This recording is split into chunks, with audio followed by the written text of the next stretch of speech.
Hello friends, welcome to my channel. I hope you all are happy and healthy. So this video is gonna be my 11-month progress after hair transplant. So you can see these are the few photos which I clicked before having hair transplant, and you can see that the top density and the thickness of the hair was very less, and you can see that there is a shine in the scalp which you can easily see beneath the around the hair roots, and this shows that the density was very less and hair thickness was very less. And even in the crown area you can see the shine of the light which was too much visible, and that shows the density was not there. So after hair transplant, this is how my hair is looking like, and for sure the density has increased. So as compared to the photos before hair transplant, there's a considerable progress, I would say. Even though the hair transplant was not 100% success, there was some issue with the density in the front, and there was no graft left for hair transplant in the crown area. But anyway, at least I'm having enough hair to cover my full head, and this is how the result is. You can see in a proper light, this is the hairline. You can see this side hairline is good. You can see that the density before hair transplant, and now it is improved as compared to the previous photos. And there is some issue regarding front hairline on the side. There is some density issue, but it's okay. I have enough hair to cover my full head, and this is how it is looking like after 11 months. So the density has definitely increased, and as you all know, I am not using any dutasteride, finasteride or minoxidil because I was having some side effects. A lot of YouTubers say that they don't have side effects and this and that, but I doubt those claims. For me, in my case, I was having some side effect, and I'm not in favor of taking long-term medication or using chemicals on your scalp, so I have stopped all these things. And you can see that this is 100% natural hair transplant result. The only thing I'm taking care of is my scalp hygiene. I wash every alternate day my hair with very mild chemical shampoo. I was having some dandruff issues because in California this is winter season, and there has been snowfall in few parts of California also, so it's too cold right now, and I have some dandruff issue also, so I was using some anti-dandruff shampoo. And this is the problem area. You can see the previous photo, the density was very less in the frontal hairline, but this is the problem area where the hair transplant was not a very good job. So I do hairstyle like this so that my problem area where the density is not there even after hair transplant is hidden. So my basic requirement, you can see there is some scalp visible but hair are there. So my basic requirement of having full head cover, I do hairstyle like this, so everything is covered, and I think my hairstyle looks good. Stress is also one of the biggest reason because of which you can have hair fall. Stress can be because of personal life, professional life. A lot of circumstances around you can lead to having a stressful life, but you have to figure out a way to manage that. So that's what I am also doing after hair transplant. And you can see that I try to do hairstyle like this, but you see that that's the mistake in my hair transplant, that the doctor was not able to give me enough density in the front hairline so that I can do this type of hairstyle. So that's the mistake in my hair transplant, and that's why I always mention in my YouTube videos that always choose a good clinic who can give you the desired result. So my request before hair transplant was to give density in the frontal part and coverage in the crown area.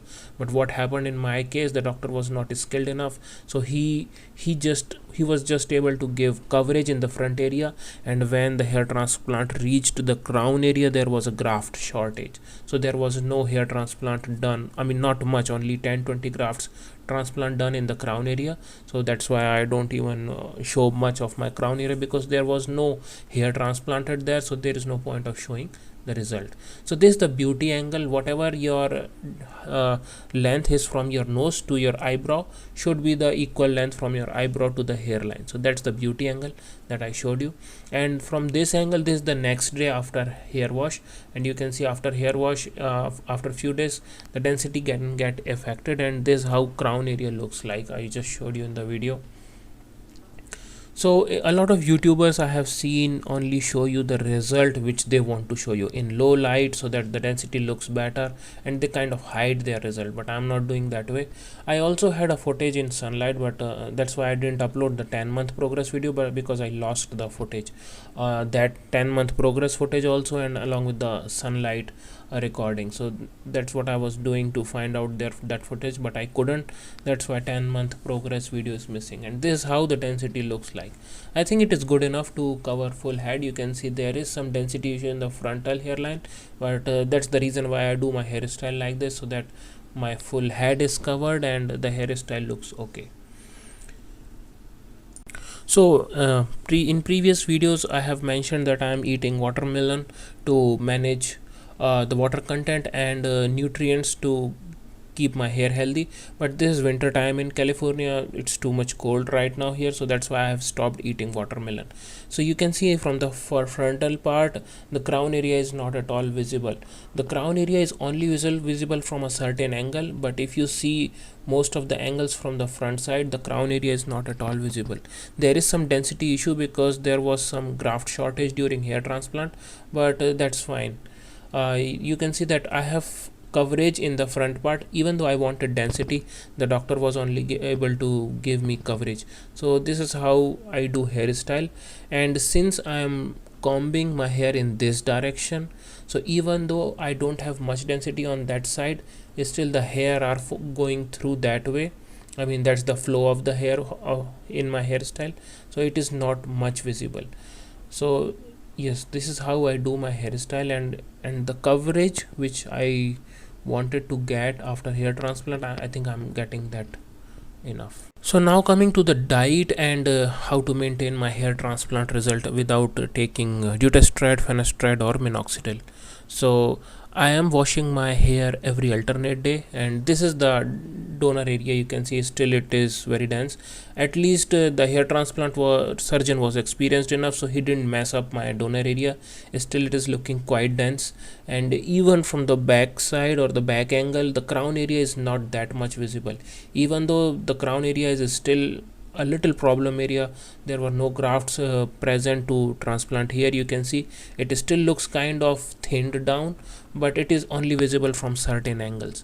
Most of the angles which everybody see, I have full hair and enough hair to cover my full head. I am showing you crown area even more.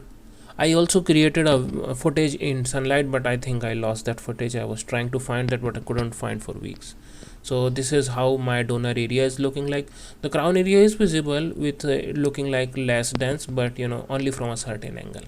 So that is why I always recommend to select a hair transplant clinic where the transplant surgeon can give you the desired result.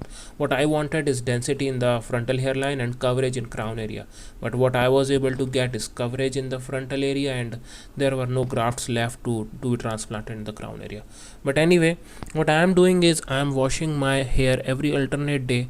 I am eating 10 almonds every day. I'm doing some meditation to manage stress. I am leading an active lifestyle. I play tennis at least 3 to 4 days in a week, and all the things I am doing to manage my stress level, healthy lifestyle, manage nutrients in my body, so that I can keep my hair transplant result. And a lot of YouTubers I see in those videos say that okay, you have to keep taking finasteride, dutasteride and minoxidil, but I am totally against taking long-term medication just for the hair transplant or applying hair chemicals on your scalp for long term. So I am not applying minoxidil or taking dutasteride and finasteride. A few YouTubers were saying that they didn't had any side effects, but in my case I was seeing some side effects because of dutasteride, and I was having terrible dandruff and itching because of the minoxidil. So I'm not using minoxidil, dutasteride or finasteride. This is totally natural result. I am taking multivitamin tablets, but I'm also taking almonds and spinach and all the things which I'm oiling two times in a week my hair, and applying aloe vera gel on my scalp 2 times a week. So that is how I am trying to manage my hair transplant result, and this is how they are looking like. after 11 months. I think the result is okay. I am having enough coverage to cover my full head. Donor area looks fine, it doesn't look very unnatural, so I'm fine with that. I hope you like this 11-month progress video. I'm kind of late in posting this video, so I will for sure post 1 year progress very soon. I hope you like this. Please put your comments, and if you like this video, please subscribe. Thanks a lot for watching.